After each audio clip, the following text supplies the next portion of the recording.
In fact, I've got 6 years of it, and I did it quite extensively in my last position. For example, and then you go into a specific example with a quantifiable result.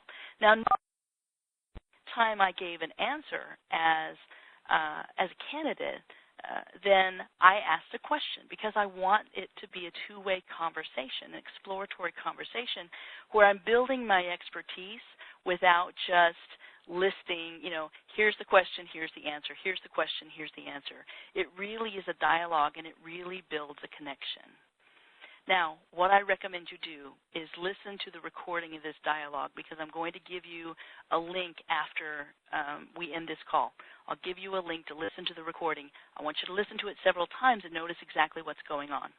It's not the kind of interview dialogue you hear very often. However, what's happening is very simple, and it's obvious that I've put myself in the role of the expert, and being an expert is really important. I answer the employer's questions very succinctly, but with quantifiable results. And then I ask non-threatening questions to find out the person's situation regarding their marketing. So it's a marketing conversation as I'm marketing my expertise, but I never push and I never sell myself openly, and I don't manipulate.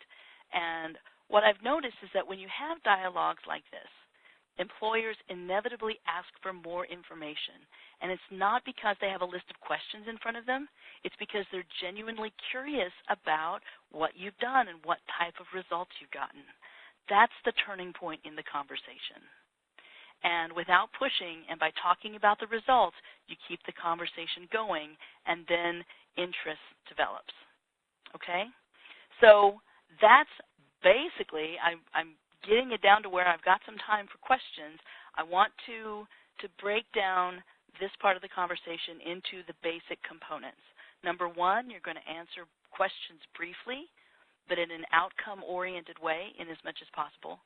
If you're grounded in your core marketing message, your one big thing, then this is a lot easier to do. Remember, ultimately, you are marketing and selling outcomes, not your past job descriptions. Number two, you ask a question after you answer. Now, this is a little trickier, and as I said, it's easy to go on and not know where to stop. Think about punctuation. A sentence ends with a period. The period is the question that you ask in return, and the question doesn't need to be heavy-handed. Just find out more about their situation and connect it to your question.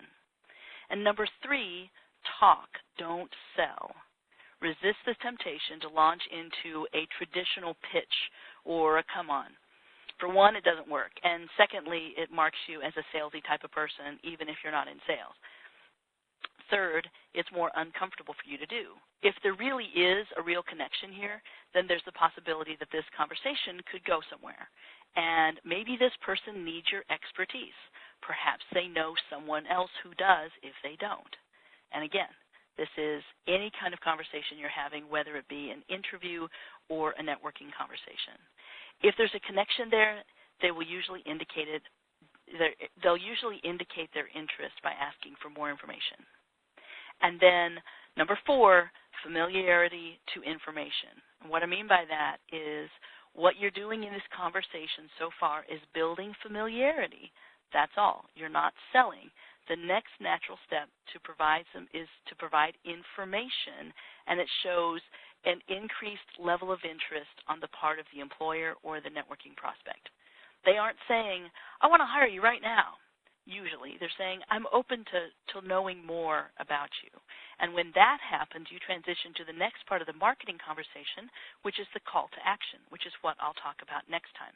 So before I give a main summary, I just want to make sure your notes are complete, so I'll summarize everything. But the 8 spots that I have available, it is the Resume Reboot class happening on June 7th.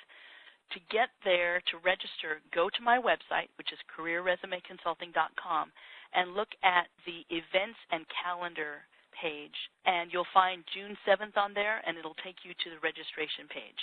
And I also have one more client spot available this month before I leave. I'm leaving for San Francisco at the end of the month, actually first week of June.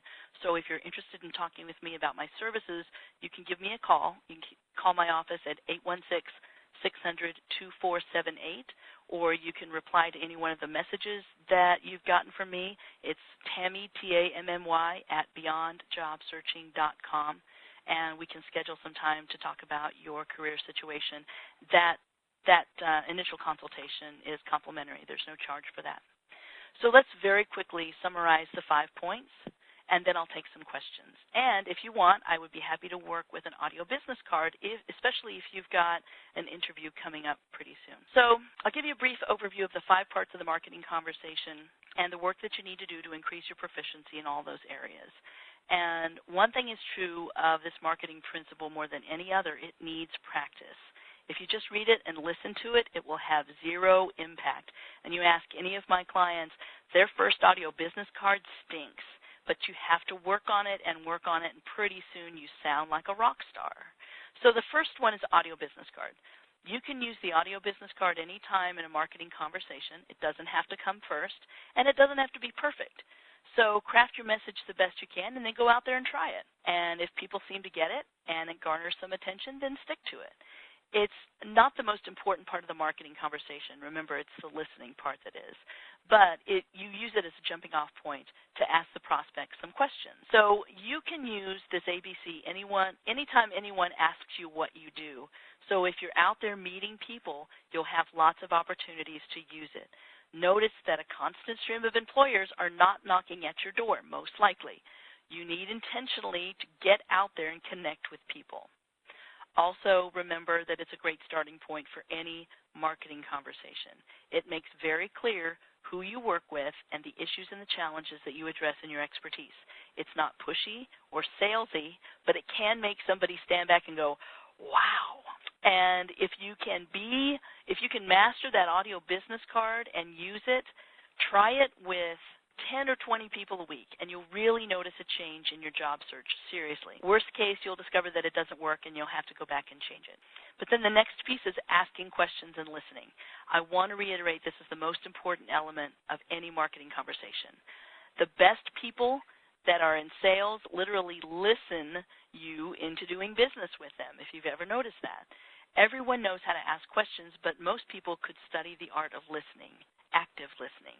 To do it, you need to let go of any agenda. You need to be as open as you possibly can and pretend you're Barbara Walters or Charlie Rose interviewing somebody. You ask the penetrating questions, and you really want to know the answers. And when you're done, the person feels like they've received the gift of your attention, and that's a very rare thing. And remember, the best questions in these situations are open-ended, okay? You don't want to use the manipulative questions like, if your business keeps going that way, you're really going to need marketing help, aren't you? You don't want that. You can replace that with, I know marketing can really be a challenge. Where are some of the areas that you'd like to do better? And that will tend to open up that conversation. And make a long list of those questions. Organize and prioritize those. Get some practice in. Use them in marketing conversations. Remember, if you're doing most of the talking, you're in selling mode, not marketing mode. And if you sell too soon, you're out of the game, okay? So to wrap up, marketing conversations can be the most important marketing skill you can learn. Conversations control the whole personal marketing process. So if you know what to say and when to say it, you can really produce extraordinary results, both in networking and in interviewing. So learn those principles and practice those skills, and then get out there and use them in real-life marketing situations. And that's what I have for you today. So now I'd like to take some questions. Let's take a look at, we've got a long list of people online. Is there anybody, if you want to press *2, is there anybody that has a question on the phone? Just press *2. No one on the phone? There's a lot of you out there. Well, I apologize if I miss anybody. Does anybody have a question regarding if you are online? I do have one question that came up. So if you're online and you have a question, I want you to type it in the lower left-hand corner of your screen. So let me take a look here. Kenny from Jersey City, New Jersey. Hi, East Coast. I like you mentioned unrealistic expectations when approaching prospective employers with an audio business card statement during the webinar. What can I do to align my expectations or pitch with